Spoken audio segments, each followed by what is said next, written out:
On Monday, it was announced that Rudy Giuliani is now himself facing the same lawsuit that Sidney Powell is facing, a $1.3 billion defamation suit filed against Giuliani by Dominion Voting Systems. Now, he's not being roped into the same lawsuit as Sidney Powell. No, she has her own $1.3 billion defamation suit she has to fight. Giuliani now has his own $1.3 billion defamation suit to fight, which means Dominion wants a grand total of $2.6 billion from these two wackadoos. Now, they're never going to get that much money. For one, these two individuals do not have that much money. So even if Dominion wins, you're not going to get your money. But it's not about money. It really is, not to sound like the Joker here, but it's about sending a message. Can't even finish that line without laughing. But that's the whole point of this. They want to send the message that you cannot get away with just making crap up about our company and not face some kind of consequence for it. And they want that consequence, the $1.3 billion defamation suit, to make the headlines, to send a warning shot to everyone else that this is what happens. This is what happens when you report stuff that you know is not true.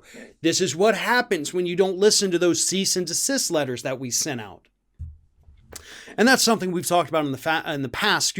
Obviously, Dominion sent the cease and desist letters not just to Giuliani and Powell, but to multiple media organizations, including Newsmax, One America, and Fox News.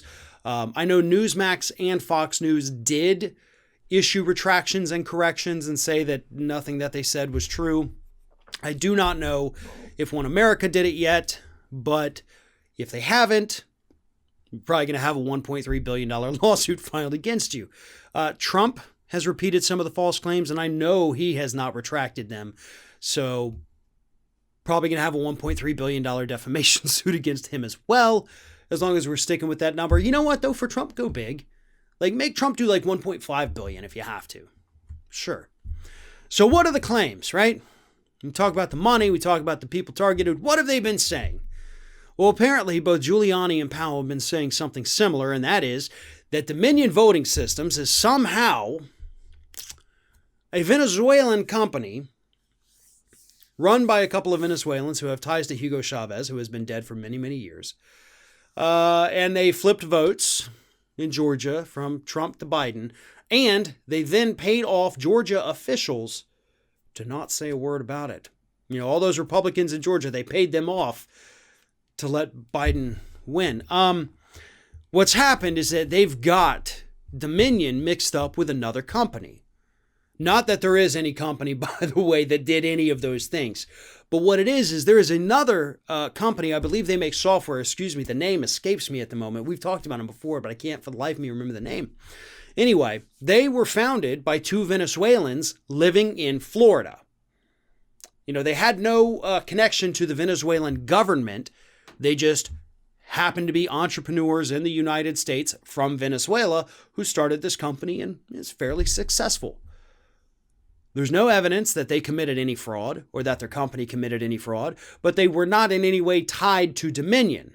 So somewhere along the way, the fact that there were two Venezuelans somewhere in a voting machine company morphed into Venezuela runs the voting machine companies in the warped minds of Rudy Giuliani and Sidney Powell. And that's why we're in the position we're in today. That's why we had that insane press conference. And that's why nobody should ever want to hire either of these two individuals as lawyers, because they took one random bit of trivia about a non-related company and then somehow turned that into Hugo Chavez's ghost just overturned the U.S. elections.